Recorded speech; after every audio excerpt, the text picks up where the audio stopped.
Thyroid নিয়ে কিছু কথা। আমি নিজেও একজন থাইরয়েডের রোগী।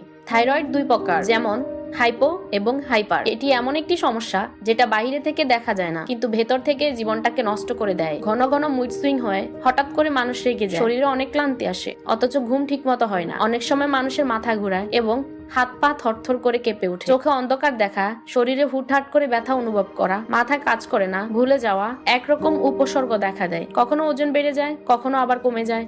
খাওয়ার অভ্যাসেও পরিবর্তন আসে, চুল পড়ে, ত্বক শুকিয়ে যায়। কিন্তু সবাই ভাবে হয়তো মানুষ নিজের যত্ন নেয় না, মন খারাপ থাকে, কিছুতেই আনন্দ লাগে না। কিন্তু কেউ এটা ভাবে না যে হরমোনাল ইমব্যালেন্সের কারণেও হতে পারে। অন্যরা ভাবে অলস, অথচ প্রতিদিন নিজের শরীরের বিরুদ্ধে কতটা লড়াই করে চলতে হয়। যাদের থাইরয়েডের সমস্যা নেই সেই মানুষগুলা সামাজিকভাবে বুঝতে চায় না বা বুঝতে পারে না যে এটা কতটা কষ্টদায়ক। তারা ভাবে হাঁটা চলা, খাওয়া দাওয়া সবই তো ঠিকঠাক আছে, তোমার কষ্ট কিসের, কম খাও, বেশি হাঁটো, সব ঠিক হয়ে যাবে। এরা জানে না যে হাইপোথাইরয়েডিজমে মেটাবলিজম স্লো হয়ে যায়, ঘুমের চক্র নষ্ট হয়ে যায়, এমনকি মনের শক্তিও কমে যায়। এটা ঠিক যে বাইরে থেকে মানুষ না বুঝলেও হাজার হাজার মানুষ এই অবস্থার মধ্যে দিয়ে যাচ্ছে।